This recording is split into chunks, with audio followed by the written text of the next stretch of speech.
Faith എങ്ങനെയാണ് നമ്മുടെ ലൈഫിൽ ഇംപ്ലിമെൻറ്റ് ചെയ്യേണ്ടതെന്നും how it can bring fruit to our life, ഈ കാര്യങ്ങളൊക്കെ നമ്മൾ കഴിഞ്ഞ വീഡിയോസിൽ ചിന്തിക്കുകയുണ്ടായി അല്ലേ. ഇതുമായിട്ട് റിലേറ്റ് ചെയ്തിട്ട് സർട്ടിറ്റ്യൂഡ് എന്ന് പറയുന്ന ഒരു വേർഡും നമ്മൾ പഠിച്ചിരുന്നു. A strong belief or conviction about something, ഇതിനാണ് നമ്മൾ സർട്ടിറ്റ്യൂഡ് എന്ന് പറയുന്നത്. ഒരു കാര്യത്തെക്കുറിച്ചുള്ള വ്യക്തമായ ബോധ്യം അല്ലെങ്കിൽ ഉറപ്പ്. ഇത് ഒരു സെൻറ്റൻസിൽ എങ്ങനെ യൂസ് ചെയ്യുകയാണെന്നുള്ളതും നമ്മൾ ചിന്തിക്കുകയുണ്ടായി. ഇനിയും ഇന്ന് നമ്മൾ പഠിക്കാൻ പോകുന്ന വേർഡ് നമ്പർ 2 ഡോഗ്മാറ്റിക് ആണ്. DOGMATIC. ഡോഗ്മാറ്റിക് എന്ന് പറയുമ്പം if a person is very stubborn about his belief and he is not willing to accept others ideas or beliefs, then we can say that he is a dogmatic person. ചില വ്യക്തികൾ ഉണ്ടാവില്ലേ, തങ്ങളുടെ വിശ്വാസങ്ങളിൽ ഭയങ്കര പിടിവാശിയുള്ള, മറ്റുള്ളവർ പറയുന്നൊന്നും കേൾക്കാൻ തയ്യാറല്ലാത്ത, വളരെ നാരോ മൈൻഡഡ് ആയിട്ടുള്ള ആൾക്കാരാണെന്നുണ്ടെങ്കിൽ we can say that he's a dogmatic person.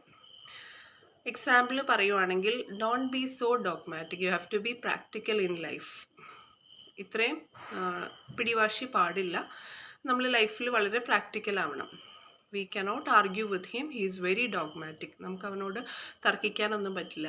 അവൻ വളരെ പിടിവാശിക്കാരനായിട്ടുള്ള, അവൻ്റെ ചിന്താഗതികളിൽ ഉറച്ചു നിൽക്കുന്നതായിട്ടുള്ള ഒരു വ്യക്തിയാണ്.